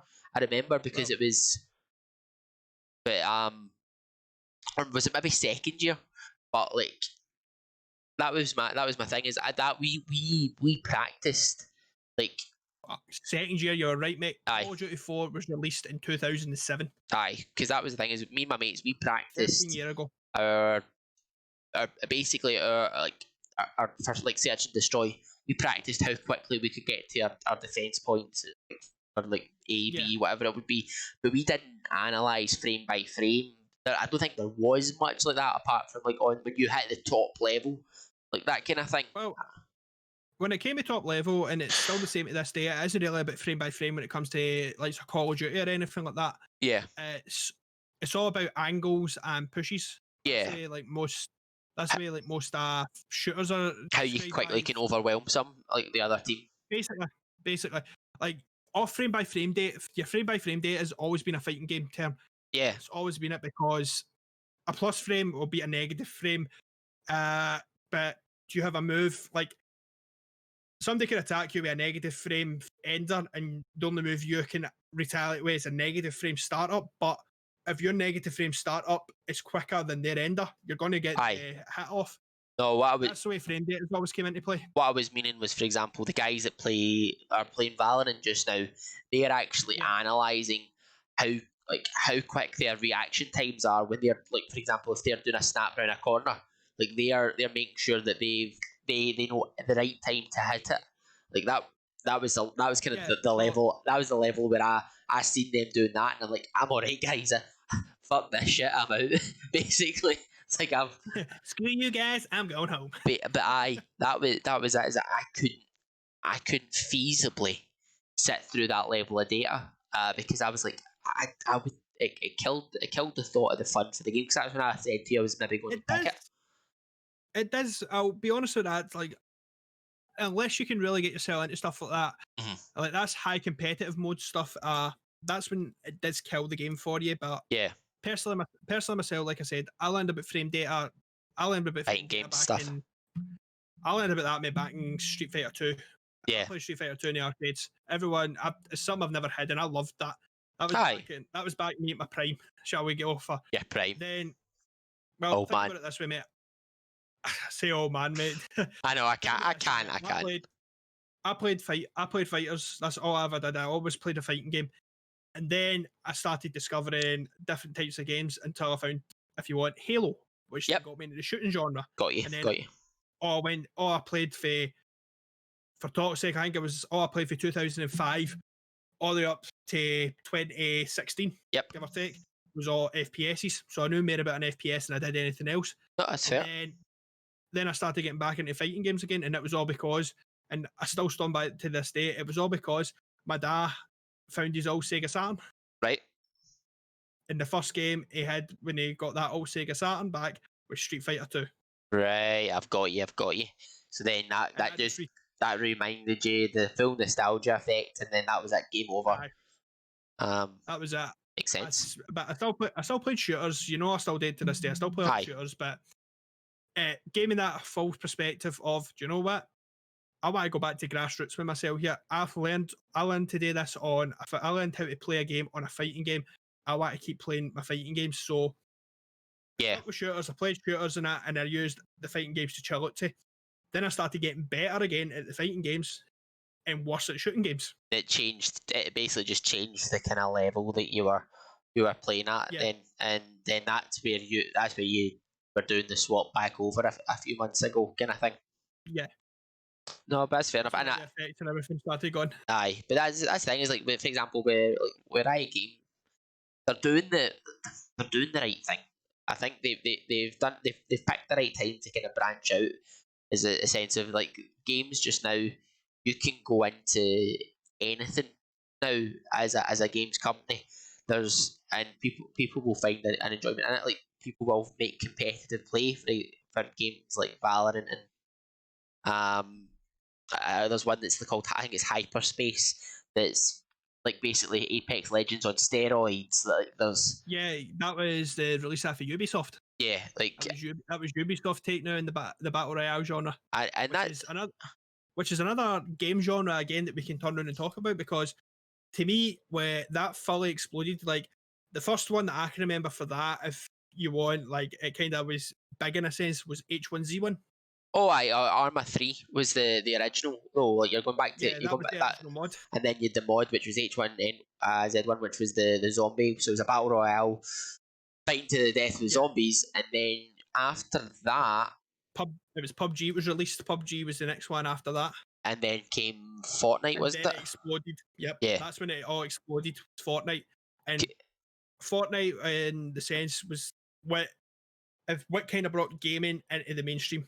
It's the best way to explain it. Like, not never really been the biggest fan of Fortnite. I played it a couple of times and stuff, Yeah. but that's the game that brought gaming into the limelight. With like say you have a Ninja who kind of just blew up and stuff. But And that was the thing is though it brought gaming into the limelight, but it also brought streaming into the limelight because streamers weren't really spoken about because apart from maybe a controversy here or there, but that's when streaming like the growth for like Twitch at that point when he was yeah, first on it, it completely changed the game and a lot more people were spending time consuming content on Twitch instead of going to YouTube and watching old Let's Plays. They were actually wanting to watch it live at that point. yep. Well, like it's one of the old arguments. Like I've had this. It's one of the best old arguments where it's like I could be sitting there watching, if you were watching a Twitch guy stream, and then you get somebody like my dad, for example, and you've met my dad, you know what he's like. Aye. And I've had my dad sitting there and go like, why the was it call me or the names you go, yeah, Bob, why the fuck would you watch some cunt play a game? And it's like, all right, Dad, you watching a football later? Aye. Why are you watching somebody play a game? Why don't you just play it yourself?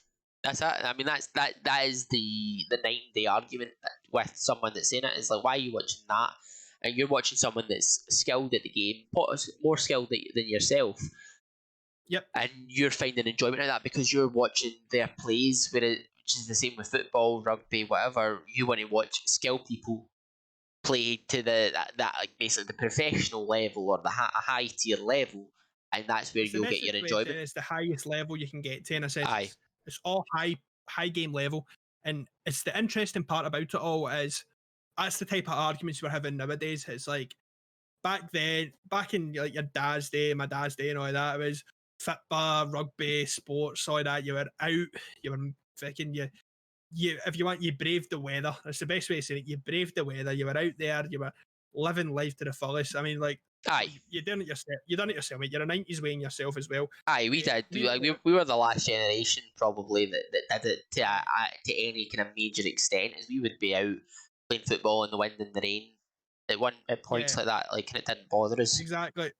Playing chappie and stuff like that, you know. Well, aye, let's not incriminate ourselves too much. Come on. I take no responsibility for what you said. At the end of the day, mate, we're all wins at one point, but no, Aye. it's like you got my wee brother, for example. My wee brother is 12 years younger than me, and he's never out the house. He sits in front of a console all day now. Aye. It's just the norm. It's literally just the norm now. Aye, it's a totally different thing. I think at most I'll see is kids up to maybe the age of 10, 12 before they hit secondary, and some will be out playing football if they go to like football training. Like that's the only ones that'll do it. And maybe the odd, like, there's a couple. They're probably about 18, 19 now, but they've always been skateboarders. Yeah. So they'll be the one. They'll be the few that go out and they're on their skateboard doing whatever. But nowadays, you're right. I mean, to be honest, we're guilty of it. We're currently sitting in front of computers. Obviously, we're doing something a little bit different, but we're guilty now of our generation that we've changed that way. Excuse me. There is a pandemic going on. We can't meet each other in a pub without a risk. I'm having a few beers with my friend and a nice conversation for everyone can listen to. That, I mean, actually, you're right there, but you know the gist of it. But aye, so you kind of hit a point where you're like, it's the like we're the middle ground where the change started, but it didn't fully hit till like late on. So when that change to the millennium, aye, to the millennium when. Aye, but that's the thing is like for example, when we were in secondary, maybe third and fourth year, we stopped going out as much. We were in playing Call of Duty 4. That's the yourself. To be honest, aye, probably. But like, I would think about it this way, mate. I can hold my hands up to it. I never really started playing computer games, like full-on computer games, the way I do nowadays until Modern Warfare 2. That's the one that got me hooked in. I want to play this console. So for me, it was Call of Duty 4 and Halo 3. But I didn't get a 360 till quite late on. So I was fairly late to the Halo, like basically the Halo 3 bandwagon, because that was the first year within the first year of launch of the 360. Yeah. But that's one of those things is you go back that far. Like, you would still go out and meet your friends, but then when you got home, you'd be like, "Oh, so you'll be going on the Xbox after this?" Aye, that was Aye. the thing. That is literally it in a nutshell. It was all right. Great game of fit, my boys. Season the Xbox in 10 minutes. Basically, aye, that's it. I mean, it's changed that much, and that's like, you can kind of relate that to, it's just how games have changed. You don't just get, it wasn't just you seen a game, you went in a game, you seen a name that you recognise, like, oh, it's the new version this year, I'll pick that up. It's now down to, you get so much hype behind them now. The trailers are analysed for issues, and then you end up finding that, like, you end up with so much more going into it. So, for example, you've got your alphas, your betas. So you get 2 releases before you get the final release of the game. You've got so much testing that goes in. But then, for example, you've always got now these day one patches, because it's to try and improve based off of the stress tests. And, like, for example, what was it? What was the initial? Obviously, you get the initial download for Call of Duty, and then day one hits, and then you've got another 60 gig to download, or something mental. It was. The best way to explain that one, when it came to that new Call of Duty game, when I first downloaded it, it was only 55 gigabyte. Aye. See, by the time it turned around, when I got sick of all these updates and I uninstalled it, it was sitting at 145. That sounds. Aye. I mean, and I've got it now, and that's 90 gig. That's 90 gig. Let me added on since it's released. Give me a second. I'm just opening up my computer now, and let me see what the epic. That's the one. I'm in the folder just now to tell you how big the game is, because I've not updated it since the last time. Yeah. But we are looking at, actually, so the file that I've got is 100 gig. So, well, that's 100 gig worth of data. Aye. You need to remember to tap that. You've got the backing data and stuff, and the backing data is roughly about 40 gig. I know, but that's the thing, is like, you've got that kind of different level. But that's what I'm saying, is like, even, I mean, what was the first massive game was Red Dead Redemption. But like, but you found, like, for example, Mass Effect was the first game, or one of the first games that was over multiple discs. So, for example, you hit one loading screen, and it told you had to switch discs. That's back. I think that was CD-ROM, which then went to DVD, which is 4 times the storage. The same as well when that was the same with that L.A. Noire when that was first released. That was a 3-disc game. Aye, as I'm saying, is like, both were well, Mass Effect was BioWare. L.A. Noire was made by Rockstar, wasn't it? Yeah, Rockstar.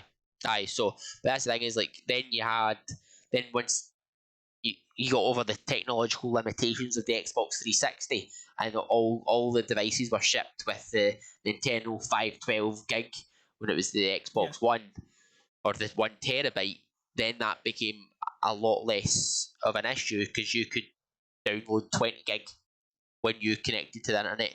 But now, it's next level again. Well, you're now 100 gig for a game. Think about it this way, mate. Think about it this way. This is one thing. See the first ever PS4 it was released. Yeah. And this is one thing I discussed with well, you know, Graf. I discussed it with him about this. The first PS4 release. Do you know if you want to play Call of Duty, you cannot have a single game on your console? Aye, because there's that's the initial releases couldn't support it, because you need another 50 or 100 gig at least to then install the new data. The initial release for the PS4 was only a 250 gig. That was the initial. That's what it was. Right, got you. Then they released the 500 about a year later.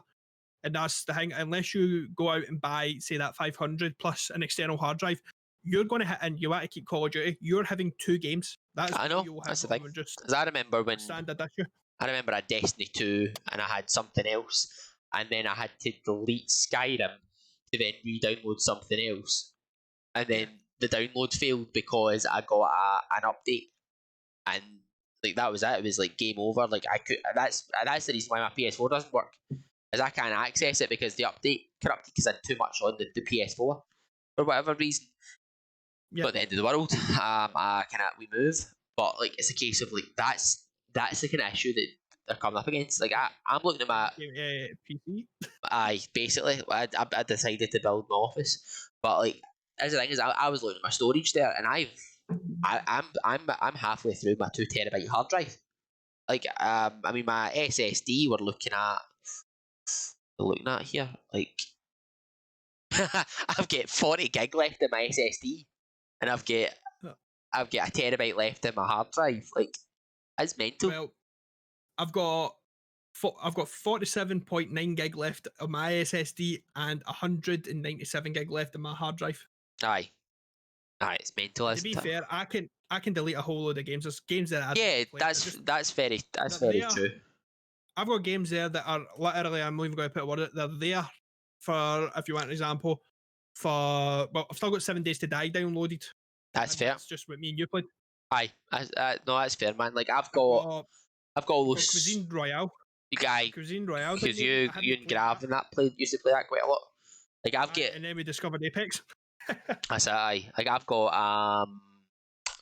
all the Sword Art games on, and I was going to replay them on stream, and that was like when I was that was my first initial thinking of I'll go back into RPGs, and then just for whatever reason I just couldn't I could play the game, but I couldn't concentrate between that and something else.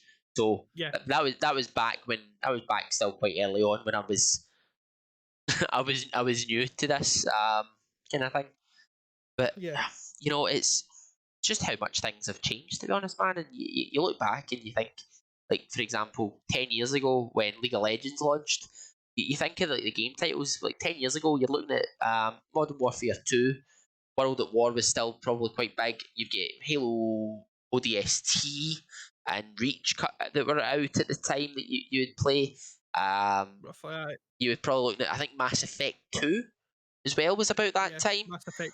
And Mass Effect 2 was about the time, and that was still at the same time as well when single players were actually more dominant than a multiplayer. Yeah, I mean, to be fair, I would still think multiplayers probably get more game time overall because of battle royales now. But I would still think, see the amount of time people spend in a single player, probably still pretty high. It's still probably about 25% or above of what people would play. But that would be an interesting statistic to see. Yeah, like over there now, if I jump on Twitch now, basically, go to the browse section. Oh god, that's actually a very good one. I'm grabbing a can of Pepsi Max. I'm cutting out to jump back in. Shocking, absolute shocking. I mean, I was going to pause it like I was going to say we could pause like half an hour ago so I could go get another drink, but we kept talking. So, well, we're coming close to the end day anyway. I know. Up in a minute or so. But like, there we go. I'll pull it up here. I've got Twitch open here. All right, your top games are all multiplayers. Like, minus out the just chatting section for obvious reasons. Aye, that's fair. The top games: League of Legends, Grand Theft Auto, Fall Guys. That's the thing. With Grand Theft Auto, it is technically a single player as well, but most people are playing it multiplayer. To be fair, playing the multiplayer. Then you've got CS:GO, Dota, Fortnite, Call of Duty. I don't actually know about that Horizon Zero Dawn. Is that a multiplayer or a single player? I think it's a single player. I've not played it. Like I've got friends that have played it, and I know there's a lot of it single player, but I don't know if it's a multiplayer franchise. But while we're on this topic, sponsor us, please, anyone. Subliminal message. I know, or I could do this. Sponsor us. That one I'll accept. I had the mango version. I had that sitting just for that. Like, I've been with. No. We want Pepsi. But like that, I've had so long waiting for that damn joke, man. Like, I've had an empty can sitting here for hours. But like, you're right. Actually, Twitch is a good way to look at it. But I think what people are willing to watch is multiplayer content. Yeah. It's a lot more interesting because you're relying on a bit more skill, whereas single player is like it's more casual. So like Yeah. people are actually watching that to have a discussion with the streamer and have a conversation and learn about the game. Yeah, Whereas, that is literally it. That is literally it. Like, do you know what's actually quite impressive right now about all these statistics? And I don't know if it's just because of like one streamer or whatever. I'm just clicking on it now. It's because of one streamer really. But chess, the category chess has came right up. yeah, no, that's fair. I think, but you'll notice that a lot of like arts and crafts has moved up in lockdown. Like I watch this Maori guy from New Zealand, and he's basically just this really really nice down to earth guy. And I started watching them when there was basically it was all over the web when someone donated like £50 to him, which was 100 and something New Zealand dollars, and Yeah, you watch this guy's reaction to receiving this money, and you're like, oh my god, like this person's just doing this to show people how to do it. He's like, and people are just sitting watching him and chatting to him, which is all he wants. And the next thing you know, someone donates that money and says, like, oh, this is for you, blah blah blah, because he set it up as a gaming channel, and the person that helped him set up a donation link, like what most yeah, people do, and he didn't even realise this alert pops up, and it's the bare bones basic alert with a zombie running in the wee ding, and yep, he's there like, oh my god, like why would you donate to me? That money's better for you, all that kind of thing, and like it's one of those yep. things. Do you It's ever see quite the one with the guy? Do you see the guy doing the wood whittling in that? And somebody donated a load of subscribers and somebody donated money, and he asked, "Can I give that back to you?" That's the guy I'm talking. That's the guy I'm talking about. That's the guy I'm talking about. He's from New Zealand. He's a Maori guy, and he's a this really down to earth guy. And to be honest, he streams at a time. He streams when I'm in my bed. So like I know. it's one of those things. Is now and again I'm always in my bed. To be fair, it's 12 I was going o'clock, to and say it's that. like Yeah, yeah. it's me till 7. I'll see you the next day. But like something he deserves. Like he's a talented guy, and from his content, he's now able to live that little bit more comfortably, which is amazing. Yeah. Like it's one of those things, and it's nice to see. Like that's the thing, is it's nice to see it happen to like the nice people. That kind of thing. It's always a good scenario when it happens. Yeah, that's what you're wanting. No, you're wanting something like that to happen. Like, it's one of the ones that couldn't happen to a nicer guy. Aye, no, you're right there. You're 100% right there, and it's you feel you actually feel good watching something like that. If you know what I mean, it's one of those ones where you're like, you know what, it couldn't have happened to like a better person. And that's the thing with Twitch now. You're seeing the kind of content diversify. Yeah, That's like why I spoke about, or when we spoke about doing something like this, we've got our own idea and our own iterations of how we want kind of this kind of content to go. Like yeah, I've obviously got my own one where I would be doing it myself, and like as a kind of interview idea. Whereas obviously between ourselves we would still do an interview thing, but I would kind of structure mine very similar to believe it or not, a name that not many people will remember. We will, because we're older. Michael Parkinson, the kind of veteran broadcaster and interviewer on ITV. yeah, Like his interview with Muhammad Ali, and certain other like I was like Nelson Mandela and other people, like the people he got, like he was bigger than the American interviewers at the time. Obviously, they had bigger audiences, but people would want to come on Michael Parkinson's show to say they sat on the couch and chatted to him, which is yeah. crazy because his show ran, I think it was 25, 30 years, which is crazy nowadays. It's crazy to think about that.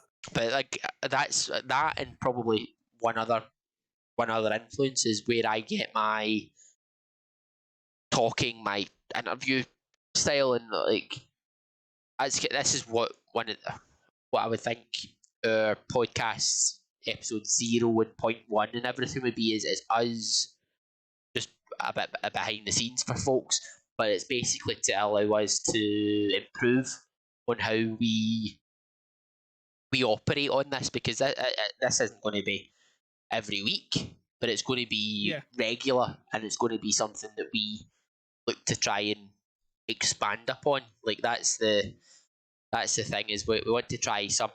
Basically, we want to put ourselves out there and try something a little bit different, because why not? When we're in this kind of lockdown scenario, it's a case of we want to try and just try and be that a little bit different for ourselves, if you know what I mean. Yeah, that's basically what we did speak about, mate. Like, I would like to try to make this at least weekly in a sense. I would be honest Aye, about that. I think I we. would like to try to make this at least weekly. I'll be honest. I think we'll run out of content weekly. I was going to say fortnightly. I'd say You want to fortnight. do it fortnightly? Fortnightly is probably the best way of doing it. Aye. And then I would say it's either it's a Friday or a Saturday night thing. For us, it's a case of, because generally one of those nights is easy for us to do. Yeah. Like it's always easier for us to do. Just we don't organise ourselves into a games night on a Friday or a Saturday that then basically stops us from doing it, like what happened with what do you call it, with 7 Days to Die, which, to be fair, Yeah. it wasn't the end of the world. Well, But that was to fun. be fair, the 7 days to die one kind of stopped because I went back to work. Aye, that's fair as well. That's fair. But like, if we, Right. Well, we'll start to wrap up there anyway, mate, because this has really been a good chat anyway. But aye, no worries. I'm gonna go for this. All right. Next week. Well, I say next week. And the next one, I want to try to get a guest in. Okay. Sounds like a plan. All right. Who would you like to get in? Give me your top 3 people you'd like to speak to. Oh God, is this a serious question, or is this just from people we know? Like, would this be people we? Go for it. People in the community, people you know, people that I know, people that we both know, stuff like that. Give me the top 3 people that you'd like to bring in. People that I think we could get in would definitely be. I'm trying to think, actually. I mean, Grav would be one, I think. Well, Grav's already gave me the green light. I've just to let him know when. Yep. I'm trying to think from my community. Would be. I mean, there's probably like Ravi and Magnus and Vox. Yeah. But to be honest, Vox is somebody I would like to speak to. I'll be hormones up to that. I'd like to bring Vox in. I'd like to have a conversation with him. my issue is with two of them is we have time difference issues, and both are pretty busy. So, for example, this time for them is 3 p.m. their time. So it's not terrible, but for example, they could be working. One of those things. But like that, I mean, that would be something we could try and reschedule around. But then, for example, of course. try to think, like, who would you have in, like, community wise as well? Like, I'm trying to think, like, community wise, that people that are in either both our streams or just in mine. And well, the one thing I would like to say, I've already spoke to Gravity UK.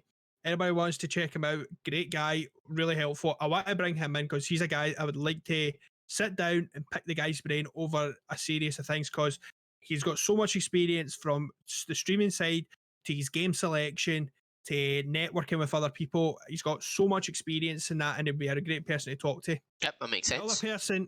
The other person I'd like to talk to as well is I might try to see about bringing somebody from Mythos in, i.e. the likes of Kia or even Econ, who is the owner, and that's just to get, if you want a business look for the gaming industry side. Yeah, that makes sense. I think that makes sense. It's just from from an org perspective and then a streamer perspective. Yeah, in a sense, yes. And the last person I would like to try to do is try to get either a Twitch partner on. I know 2 or 3 Twitch partners who are pretty decent and good numbers. I'd like to bring one of them on board. I'm not going to give their names out now, but I'll speak to you off camera about it. Makes sense. I'd also like to even try to get Bubbles Babs in. You know Bubbles? Yeah, no, I know her. I'd love to get her in because she's a marble streamer, and that's all community game. That's a community game, so I'd love to see how she feels about taking that step into the community side of it all. Yeah, like how she manages her community and how she's able to constantly interact with, because our streams are massive and her community is massive. So it's how she's able to basically keep herself keep herself sane through it, because it's that many names to remember, and it's so much Yeah. interaction to keep up on. Like I struggle when I've got 5 viewers in, let alone when she has 30 and 50. I'm sitting there like, oh my god, like how can you keep up on the chats for Well, so long? That's just me, to be fair. that does happen from time to time. But yeah, no, I would Yeah, it be does happen. It does happen. they would be, I think, to be honest, they would be really good folk to get in, and I think over the kind of coming weeks, you couldn't really go wrong with getting people in like that. No, I think we should no, no. I Well, think we should sort of spread it if we could, and have ourselves maybe doing it every second week or whatever it would be, because yeah, just, or every second fortnight or whatever, because you might end up like, obviously you go to do one and then you don't have a guest, then because you don't have a guest, you don't have your topics prepared, that kind of thing. yeah. But yeah, I mean, we've got a rough game plan for what this would be. Yeah. And we Well, do we've got look. the bases on it now. We have got the bases on it, and it kind of worked out quite nicely the night for it as well, because we did say this was going to be the trial run. We were just going to sit down, talk about, if you want, talk about your game genre, my game genre, a wee bit into development stuff, and then we did say it will end up spiraling into other conversations and stuff. Just And all of game a sudden, history. well, think about it this way, mate. That started off as about FGC and strategy, and then all of a sudden we were talking about battle royales. Aye, no, you're right there, man. You're right there. But no, I think you're right. I think we set ourselves to wrap up, and then we'll have our own wee kind of conversation Yeah. off Well, stream for it. would you like to do the outro then, my friend? I have nothing prepared, unlike yourself for the intro, you sly bastard. But no, from both sides, thanks very much to everyone that's joined in, everyone that's kind of took part in the chat, asked questions. It's massively appreciated. This has been the ScotsRant. We haven't ranted as much as we thought. We've actually kept ourselves quite civil, which is very unlike me and William, or Gizzy, as he prefers to be known. I keep calling him by his real life name because Yeah, you've known me long enough. I know, I know. Whereas people in your stream know you as Recon, but there we go. you and your name changes. But yeah, folks, thanks very much for joining in. And this has been the ScotsRant, and we're signing out. Goodbye, all. See you, folks.